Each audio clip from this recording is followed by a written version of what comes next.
मौके मिलते नहीं, बनाए जाते हैं, कामयाबी हम तक आती नहीं, हमें कामयाबी तक जाना होता है। मेरे सभी प्यारे प्यारे विद्यार्थियों, आपका बहुत बहुत स्वागत, अभिनंदन आपके अपने यूट्यूब चैनल करियर प्लस पर बीआर सर के साथ। आप सबको प्रणाम, नमस्कार, जय हिंद। आप सभी लोग दोनों हाथ जोड़कर अपनी मां के चरणों में प्रणाम करेंगे। और आज हम लोग बात करेंगे उसी विषय पर जहां से हमने कल छोड़ा था, स्टैटिक जीके क्या है, वहीं से आगे बात करूंगा मैं आपसे। जैसा जो मैंने आपको छोड़ा था कल पार्ट 1 में, आज मैं बात करूंगा पार्ट 2 पर। ये बहुत इंपॉर्टेंट पार्ट है, हाल के दिनों में वनडे एग्जाम के लिए इतना महत्वपूर्ण है कि इसको हम छोड़ करके हम किसी एग्जाम को पास नहीं कर सकते। इसलिए आप लोग इस वीडियो पर लास्ट तक बने रहेंगे और नोटबुक और पेन लेके बैठे रहेंगे। मैं जितनी बातें आपको बताने जा रहा हूं वो आपके एग्जाम के लिए बहुत इंपॉर्टेंट है। पहले मैं आपसे कल जो बातें कर रहा था जिन प्रश्नों पर, उनको साझा करूंगा, उनके उत्तरों को, और उसके बाद मैं आपको बताऊंगा कि कैसे स्टैटिक जीके में हाल के दिनों में क्वेश्चन पूछे जा रहे हैं। जो मैंने अभी अपने इस क्लास में पढ़ाई की पंचायत में जो टॉपिक स्टार्ट किए आपके लिए, तो उन टॉपिकों में बता देता हूं मैं। स्टैटिक जीके में बहुत सारे क्वेश्चन अभी बहुत सारी अंतरराष्ट्रीय एजेंसियों से, राष्ट्रीय एजेंसियों से, अनुसंधान केंद्रों से, राष्ट्रीय पशु, राष्ट्रीय वृक्ष, हमारे यहाँ कौन सा राष्ट्रीय मोर है, कौन सा हमारे यहाँ इस तरह पक्षी है, या हमारे यहाँ कोई हमारा राष्ट्रीय गीत कौन सा है, राष्ट्रीय हमारे यहाँ गान कौन सा है, या पशु, इस तरह के प्रश्न पूछे जा रहे हैं आपके। इसके अलावा झील, नदी, पहाड़, पर्वत और बहुत सारे ऐसे अवार्ड्स, कल मैंने बहुत सारी बात की आपसे, त्योहारों से, मेले से और नृत्य से, गायन से, संगीत से, और हमारा जो पूरा सांस्कृतिक ढांचा है उससे हाल के दिनों में बड़े पैमाने पर क्वेश्चन पूछे जा रहे हैं। उन प्रश्नों को हम छोड़ नहीं सकते और हमारी जो भौगोलिक संरचना है उसको भी हम साथ साथ लेके चलेंगे आपके। और मैं आपको इस वीडियो में बताऊंगा कि आपके लिए प्रश्न किस अंदाज में आएंगे और आपसे कैसे पूछे जाएंगे, और हम लोग कैसे बातों में हंसते हंसते उनका उत्तर देना है आपके, बहुत सरल तरीके से। कितना भी जटिल प्रश्न हो इस प्लेटफॉर्म पर, उन प्रश्नों को मैं बहुत आसान बना दूंगा आपके लिए, ग्राफ के माध्यम से, विश्लेषण के माध्यम से, और मैं बिल्कुल सटीक उस सरलतम भाषा में बताऊंगा जो बिल्कुल मेरी अपनी भाषा है खुद की। आपके बिल्कुल मौलिक विचार मिलेंगे आपको जो है। इसे सभी लोग इस चैनल पर अंत तक बने रहेंगे। कोई विद्यार्थी स्किप नहीं मारेगा, बहुत से विद्यार्थी स्किप करके आगे बढ़ जाते हैं। स्किप नहीं करना है आपको, इस वीडियो को आपको अंत तक देखना है और मालूम पड़ेगी आपको कितने नए नए प्रश्न मैंने बताए आपको। जैसा कि मैं आपको थोड़ा सा बता देता हूं, अभी मैं वहां से चर्चा करूं यदि कि हमारे यहाँ पर जो हमारा राष्ट्रीय जो अभी पक्षी है वो कौन सा है, तो आपका ये मोर है। और उसके बाद तुरंत आपके दिमाग में उत्तर आना चाहिए यहाँ पर कि अगर आपका राष्ट्रीय पक्षी अगर मोर है, तो बड़ा महत्वपूर्ण बात यह है कि मोर अगर हमारे यहाँ है तो मोर को भारत सरकार ने कब राष्ट्रीय पक्षी का दर्जा दिया है, ये आपके लिए बहुत महत्वपूर्ण है आपके। लेकिन अगर आपको उत्तर आ गया यहाँ पर, तो आपके दिमाग में यह आना चाहिए कि ऐसा कौन सा राष्ट्र है जिसने मोर को राष्ट्रीय पक्षी का दर्जा दिया है आपके, ये आपके माइंड में बात आनी चाहिए, बहुत महत्वपूर्ण है। भारत के अलावा और हमारा कौन सा पड़ोसी देश है जिसने मोर को राष्ट्रीय पक्षी का दर्जा दिया हुआ, ये आपके लिए महत्वपूर्ण है।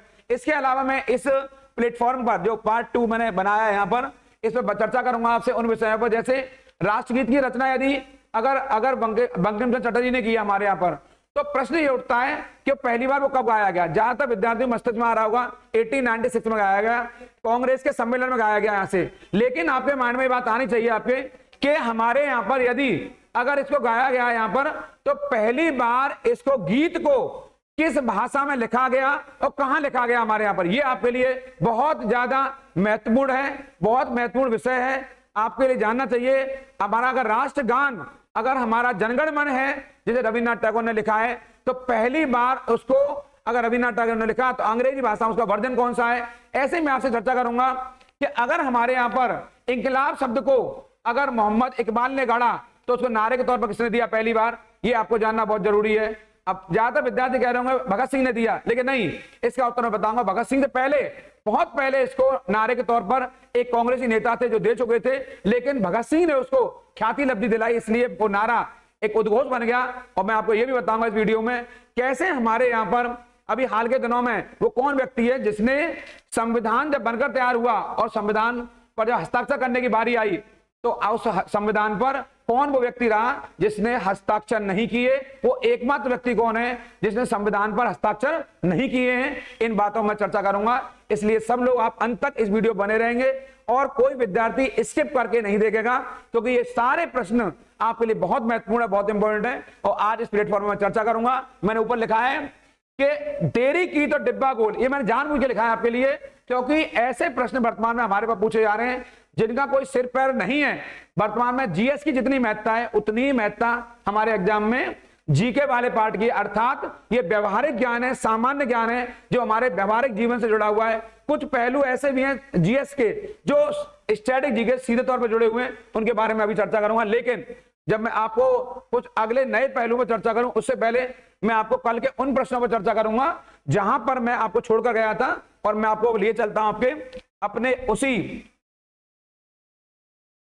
पहलू पर जो मैं आपको बताना चाहता था आपको यहां पर। और मैं आपको बताना चाहता हूं उन प्रश्नों का उत्तर, ये मेरा जो आपको दिखाया है मैंने आपको, इस पढ़ाई की पंचायत, यहां मैं बात कर रहा था आप लोगों से, इस पढ़ाई की पंचायत पर आप सभी का एक बार पुनः अभिनंदन है, वंदन है, आप सबको बहुत स्वागत है आप सब लोगों का। मैंने जो कल पहला प्रश्न बताया, मैंने यहां पर तैयार किया आप लोगों के लिए। जो पहला प्रश्न है जो मैं कह रहा था आपसे कि वो नृत्य कितने हैं हमारे यहाँ शास्त्रीय नृत्य, तो उसका उत्तर और कोई नहीं बल्कि उसका उत्तर आपके सामने ये रहा, 8 हमारे यहाँ शास्त्रीय नृत्य हैं। कितने नृत्य हमारे यहाँ? 8 शास्त्रीय नृत्य हमारे यहाँ। अब एक प्रश्न आएगा आपके एग्जाम में कि हमारे यहाँ पर जो भाषा है शास्त्रीय भाषा, मैं आपको इस वीडियो में ये भी बताऊंगा शास्त्रीय भाषा क्या होती है, उसका मतलब क्या होता है। लेकिन फिलहाल शास्त्रीय भाषा कितनी है, तो ये आपका उत्तर है शास्त्रीय भाषा हमारे 6 हैं आपके। इसके अलावा एक प्रश्न पूछा था मैंने, अंतिम बार हमारे लास्ट टाइम कौन सी शास्त्रीय भाषा जोड़ी गई है, तो उसका उत्तर उड़िया है। वो मैंने तीसरा प्रश्न पूछा था, उसका उत्तर उड़िया है। उड़िया को हमारे यहाँ अंतिम बार शास्त्रीय भाषा के तौर पर जोड़ा गया। ये महत्वपूर्ण है, एक क्वेश्चन यहीं से बनेगा, उड़िया को किस बार जोड़ा गया, तो आपको एक एक्स्ट्रा क्वेश्चन बताया था, उड़िया को 2014 में यहां पर जोड़ा गया था। अभी मैं चर्चा करूंगा आपसे इसी विषय पर थोड़ी देर में।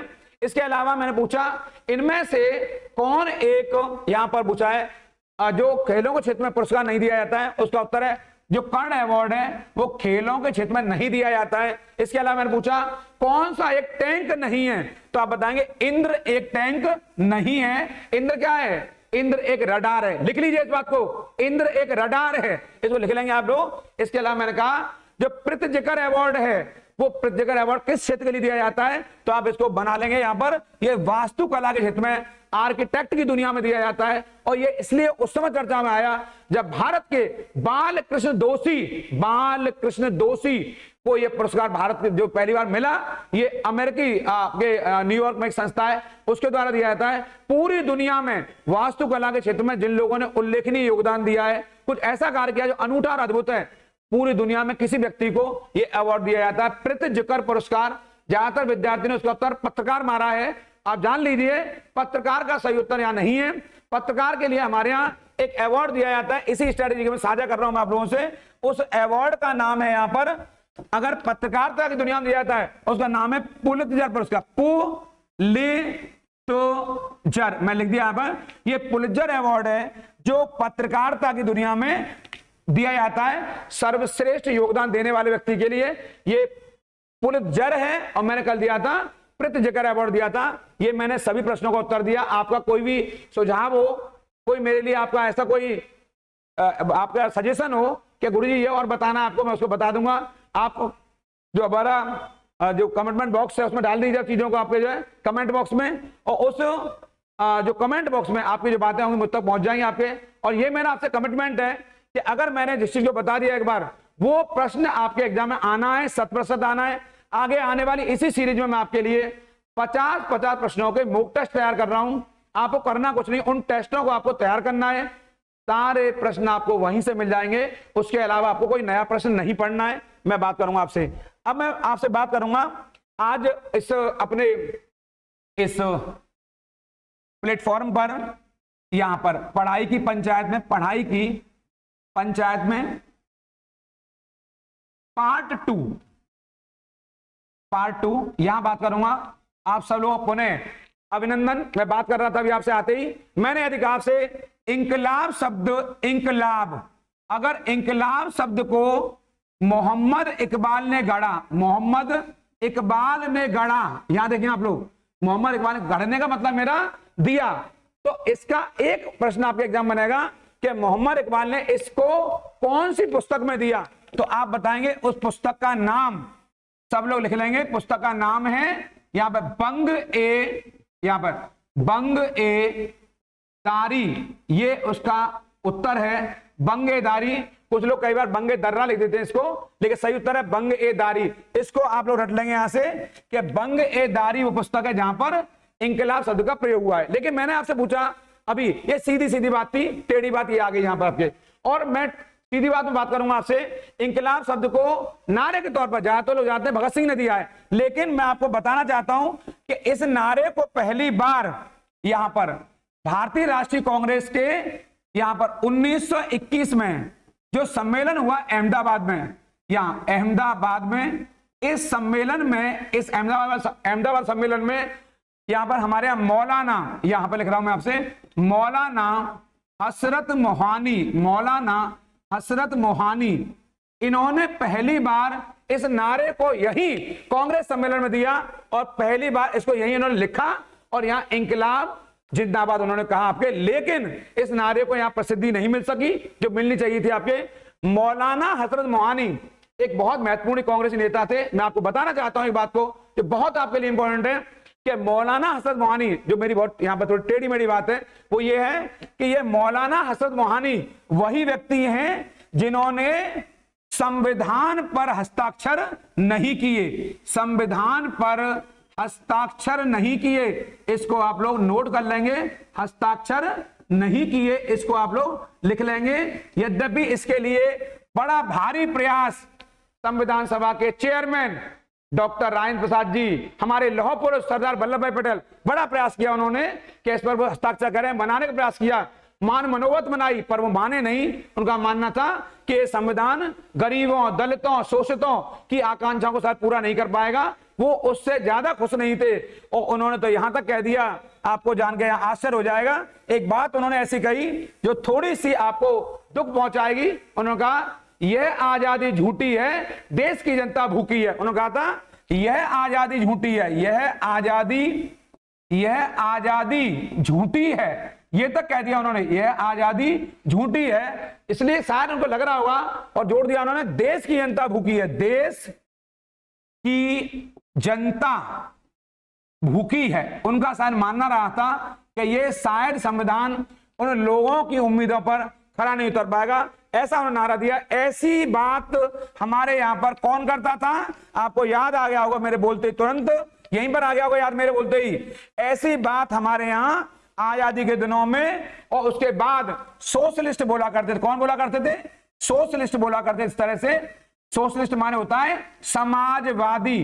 कुछ समाजवादी नेता थे, उनका मानना था कि ये संविधान जो बन रहा है वो कहीं भी और उन उम्मीदों खरा नहीं उतर पाएगा जैसी वो सोचा करते थे, लेकिन वो सब गलत साबित हुए। आप सब देख रहे हैं, भारत जैसा संविधान, दुनिया का कोई संविधान ऐसा नहीं है जैसा संविधान हमारा बना है। इतना स्वच्छंद, इतना निर्मल और इस तरीके बनाया गया उसको कि आज वो संविधान देश के लोगों में एक ऐसी ऊर्जा भर रहा है जिससे हमारा देश आगे बढ़ते हुए दुनिया की 5वीं बड़ी अर्थव्यवस्था बन गया है और इतना अनूठा उदाहरण दुनिया के सामने प्रस्तुत कर रहा है कि पूरी दुनिया आज भारत के सामने नतमस्तक है। मैं चर्चा करूंगा आपसे आगे बढ़ते हुए इसी विषय पर, यहां पर चर्चा करूंगा मैं आपसे, ये ध्यान रखेंगे आपके। दूसरा प्रश्न मैंने अभी उठाया था आप लोग आते ही कि मैंने कहा अगर हमारा राष्ट्रीय पक्षी, सामने को ध्यान देंगे, अगर हमारा राष्ट्रीय पक्षी, थोड़ा ध्यान देंगे, राष्ट्रीय पक्षी सब लोग ध्यान देंगे, मोर है। मोर का जो वैज्ञानिक नाम है, वैज्ञानिक नाम सामने को ध्यान देंगे सब लोग, मोर का हमारा जो वैज्ञानिक नाम है वो क्या है? पावो क्रिस्टेटस, पावो क्रिस्टेटस। यहां पर आपके मन में बात आएगी, गुरुजी ने कोई नई बात नहीं बताई है, ये तो सामान्य सा नाम है। सही कहा आपने, ये सीधी सी बात है बहुत, लेकिन आपको जान के हैरानी होगी, इस मोर को हमारे यहां पर पहली बार राष्ट्रीय पक्षी का दर्जा कब मिला? ये मेरी टेढ़ी बात है। इसको दर्जा कब मिला? इसको राष्ट्रीय पक्षी का दर्जा कब मिला? वो अधिकार कब मिला इसको राष्ट्रीय पक्षी का? तो आप बताएंगे वो दर्जा मिला 26 जनवरी, इसको रट लेंगे आप लोग, 1963 को, इसको नहीं भूलेंगे आपको, 26 जनवरी 1963 को इसको राष्ट्रीय पक्षी का, ये 26 जनवरी 1963 को इसको राष्ट्रीय पक्षी का दर्जा मिला। और मैं ये बताना चाहता हूं आपको कि अभी ये मोर है, ये अब से नहीं, ये प्राचीन काल से लिए हमारे महत्वपूर्ण है। जब मौर्य संस्कृति हमारे हुआ करती, मौर्य साम्राज्य हुआ करता था, तो साम्राज्य में हमारे यहाँ पर चंद्रगुप्त मौर्य ने इसको महत्ता प्रदान की। जो चंद्रगुप्त मौर्य हैं उनके सिक्कों पर एक और मोर का चित्र बना होता था। अशोक के जमाने में इनको महत्ता मिली आपके जो है, ऐसा माना जाता है कि ये मोर बाद वाले वर्षों में महत्वपूर्ण बना जब शाहजहां का शासनकाल आया। आप जानते होंगे शाहजहां के सिंहासन को, शाहजहां का जो सिंहासन था, आप लोग माइंड में आ रहा होगा यहां से, शाहजहां का सिंहासन है। क्या है? शाहजहां का जो सिंहासन है जिस पर वो बैठता था, कौन? शाहजहां। कौन बैठता है? शाहजहां जहां बैठता है उस सिंहासन को तख्त-ए-ताउस कहते हैं। तख्त-ए-ताउस कहते हैं। इस बात को ज्यादातर विद्यार्थी यहां पर जानते होंगे, उसका नाम है तख्त-ए-ताउस। लेकिन आपको जान के आश्चर्य होगा, इस तख्त-ए-ताउस का निर्माण मोर की आकृति पर आधारित था, इसीलिए इसे मयूर सिंहासन भी कहते हैं। मयूर सिंहासन भी कहते हैं। ये बहुत इंपॉर्टेंट है इसका। लेकिन मैं जो बात बताना चाह रहा हूं आपको वो बात यह है, चूंकि ये पूरे सिंहासन मयूर की आकृति पर आधारित था, अर्थात जो मुगल शासक थे वो भी इस मोर की महत्ता से बच नहीं पाए आपके। और बहुत महत्वपूर्ण बात आपके लिए यहां पर मैं यहां बता रहा हूं, इस ताउस, यहां जो ताउस वर्ड है मैं बताना चाह रहा हूं, ताउस का अरबी भाषा में शाब्दिक अर्थ क्या होता है? इसका अरबी भाषा में शाब्दिक अर्थ है, यहां लिख रहा हूं, इसका अरबी भाषा में जो शाब्दिक अर्थ है वो मोर है। क्या है वो मोर है। बहुत इंपॉर्टेंट है और मैं आपको थोड़ा बताना चाहता हूं इस बात को यहां पर, इसी के माध्यम से यहीं पर कि ये कितना महत्वपूर्ण रहा होगा उस समय। इस मोर को हमारे यहां अभी दो नाम से, आम बोलचाल में पीकॉक कहते हैं, वैसे इसको ब्लू पी फाउल, इसको ऐसे बोल सकते हैं, ब्लू ऐसे बोल सकते हैं आप लोग, ब्लू पी फाउल ये कह सकते हैं, या इसको आप लोग पीकॉक कहते हैं आम बोलचाल में। अंग्रेजी में बोलते हैं इसको पीकॉक, आप भी जानते होंगे। लेकिन आपके लिए जो टेढ़ी बात है वो मैं बताना चाहता हूं आपको। वो टेढ़ी बात यह है कि अभी इसको भारत के अलावा हमारा कौन सा पड़ोसी राष्ट्र है जिसने राष्ट्रीय पक्षी का दर्जा दिया है? और जो पड़ोसी हमारा राष्ट्र है, पड़ोसी राष्ट्र, इसको रट लेंगे, पड़ोसी राष्ट्र जिसने मोर को, पड़ोसी राष्ट्र जिसने मोर को क्या किया? उसने राजकीय पक्षी यानी कि गवर्नमेंट द्वारा उसको संरक्षण राजकीय पक्षी का जो दर्जा दिया है उसका नाम है म्यांमार। क्या नाम है उसका? म्यांमार नाम है। म्यांमार में भी मोर को राजकीय पक्षी, म्यांमार का पुराना नाम बर्मा है और इसकी पुरानी राजधानी जो इसकी रही है म्यांमार की, वो पुरानी राजधानी और कोई नहीं बल्कि रंगून है। क्या है? रंगून है। रंगून राजधानी, ये पुरानी राजधानी है, कैपिटल ऑफ म्यांमार। ये पुरानी राजधानी है इसकी, किसकी? आपके म्यांमार की ये राजधानी रही है आपके, आपको जान के अच्छा लगेगा, ये राजधानी रही है। इसी रंगून में बहुत फेमस एक मांडले जेल रही। कौन सी जेल रही? मांडले जेल रही। ये बड़ी महत्वपूर्ण है। इसी जेल में आपके जो मुगल वंश के अंतिम शासक हैं, क्या नाम है? बहादुर शाह जफर। क्या नाम है? बहादुर शाह जफर। ये इसको नोट डाउन कर लेंगे। बहादुर शाह जफर ने यहीं पर अपने प्राण त्यागे, यहीं पर उनके कब्र बनी हुई है, यहीं पर उनकी मजार बनी हुई है, यहीं पर उनका टॉम बना हुआ है, या जान लेंगे आपके। और ये कहां है? रंगून में। कहां पर? मांडले। यानी कि ये अंतिम शासक हैं, काय के? मुगल वंश के अंतिम शासक। किस वंश के? मुगल वंश के। मुगल वंश के यहां बता रहा हूं अंतिम शासक हैं ये। और इनकी मृत्यु 1861 में यहां पर हुई। यहां इनकी मृत्यु हुई है, इनकी मृत्यु यहां हुई है। ये बड़ा आपके लिए महत्वपूर्ण है। यानी बहादुर शाह जफर की मृत्यु कब हुई? 1861 में। यानी 1857 के विद्रोह के बाद ये व्यक्ति आपके कम मर रहे हैं, 1861 में मर रहे हैं आपके यहां पर। दूसरी बात आपके लिए एक और महत्वपूर्ण है यहां पर कि जो बहादुर शाह जफर हैं, ये इनकी यहां मृत्यु हुई आपके यही म्यांमार का वर्तमान समय में जो राजधानी है, वर्तमान समय में जो राजधानी है इसकी, वो राजधानी है आपके नीपडा। इसको नोट डाउन कर लेंगे। ये इसकी नई राजधानी है नीपडा। इस सब लोग नोट डाउन कर लेंगे। This is the new capital of, नई राजधानी, this is the new capital of Myanmar. इसको अंडरलाइन कर देंगे, नई राजधानी है, इसको अंडरलाइन कर देंगे आपके यहाँ पर। और थोड़ा सही कर लेंगे यार इसको, थोड़ा मैं क्षमा प्रार्थी हूँ। ये इसको 62 कर लेंगे आप लोग यहाँ पर, मेरे दिमाग से अभी याद आया। 62 में 1862 मृत्यु इनकी, आपके किसकी? आपके इनकी। अब मैं आपको एक प्रश्न और बताता हूं, यहाँ पर बड़ा महत्वपूर्ण है आपके लिए यहाँ पर, कि हमारे यहाँ पर यदि अभी जो अगर जो राष्ट्रीय गीत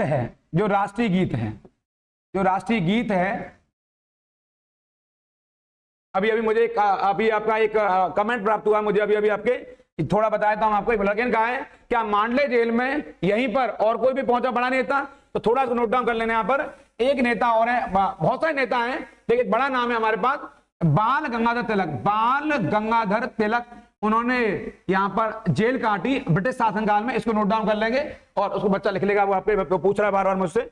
और मैं थोड़ा राष्ट्रीय गीत में बता रहा था, राष्ट्रीय गीत की रचना यदि बंकिम चंद्र चटर्जी ने की, तो इसको किस भाषा में उन्होंने लिखा, तो आप बताएंगे संस्कृत में उन्होंने इसको लिखा है, यहाँ पर संस्कृत भाषा में लिखा है उन्होंने इसको। ये बड़ा महत्वपूर्ण आपके लिए। और यही गीत, इस गीत का आप जानते हैं राष्ट्रीय गीत हमारा कौन सा है, आपके सब लोग जानते हैं, क्या नाम है उसका, वंदे मातरम। क्या नाम है उसका, वंदे मातरम उसका नाम है। यहां से ये आजादी के दिनों में हमारे लिए एक प्रेरणा स्रोत बना, स्वतंत्रता संग्राम के लिए बहुत इंपॉर्टेंट था आजादी के दिनों में। और इस गीत का अंग्रेजी में अनुवाद किसने किया है, अंग्रेजी में अनुवाद किसने किया है, मैं आपको यहां बताता हूं। इसका अनुवाद किया किसने, आपके क्या बता देंगे, बहुत इंपॉर्टेंट उनका नाम है आपके अरविंद घोष, अरविंदो कहते हैं हम, अरविंद घोष ने इसका अंग्रेजी में अनुवाद किया है, आपके लिए बहुत ज्यादा इंपॉर्टेंट है। और इस गीत को पहली बार कब गाया गया है, इस गीत को पहली बार कब गाया, पहली बार कब गाया गया, तो आप बताएंगे पहली बार गाया गया है इसको यहां पर 1896 में कलकत्ता के कांग्रेस के वार्षिक सम्मेलन में, कलकत्ता में गाया गया। ये आपके लिए इंपॉर्टेंट है, ये आपके लिए इंपॉर्टेंट है, इनको लिख लेंगे डेटों को। और इस गीत को गाने में समय लगता है, समय कर लेंगे यहां पर, समय कितना लगता है इसको आप बता देंगे 65 सेकंड, इसको गाने में समय लगता है यहां पर, इसको हम 1 मिनट 5 सेकंड भी कह सकते हैं यहां पर, ये आपके लिए इंपॉर्टेंट है। और अंतिम लाइन बोलूंगा मैं आपको यहां पर इस गीत के लिए, इस गीत को हमारे यहां राष्ट्रीय गीत का दर्जा कब मिला है, तो हमारे पहले संविधान सभा के चेयरमैन डॉक्टर राजेंद्र प्रसाद, उन्होंने इसको 24 जनवरी यहां पर 1950 को हमारा जो राष्ट्रगान है जनगण मन, जो कि रविन्द्रनाथ टैगोर जी द्वारा लिखित है, उसके साथ इसको राष्ट्रीय गीत के तौर पर मान्यता प्रदान की 24 जनवरी 1950 को। आप लिख लेंगे यहां पर राष्ट्रगान को जो रविन्द्रनाथ टैगोर द्वारा लिखित है, रविन्द्रनाथ टैगोर द्वारा लिखित है, उसके साथ इसको ये बना आपके राष्ट्रगान बना, क्या नाम है, जनगण मन, क्या नाम, जनगण मन नाम है इसका। और इसे गाने में 52 सेकंड लगते हैं। और इस गान को हमारे यहां पर अंग्रेजी में जो अनुवाद हुआ है, अंग्रेजी में वो R.N. टैगोर ने किया, रविन्द्रनाथ टैगोर जी ने किया है इसका, और किया है द मॉर्निंग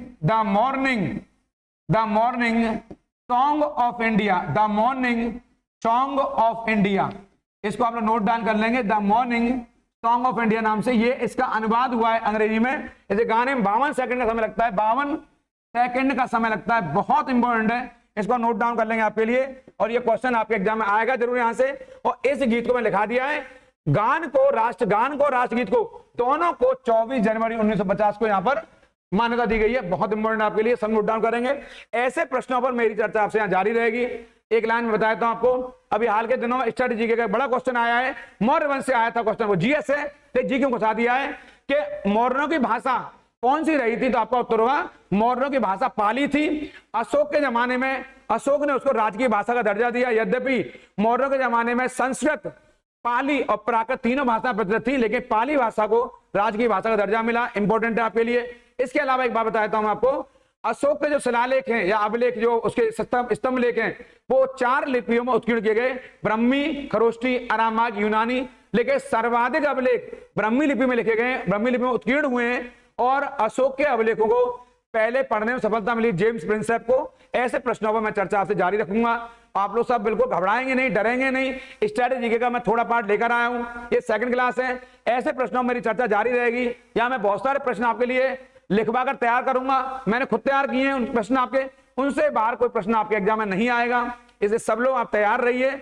और जितने आपके मित्र हैं, जितने जानने वाले हैं, जितने सहयोगी हैं, मेरे भाई बहन हैं, जितने हमारी जो बेटियां हैं, वो सब तैयार रहिए।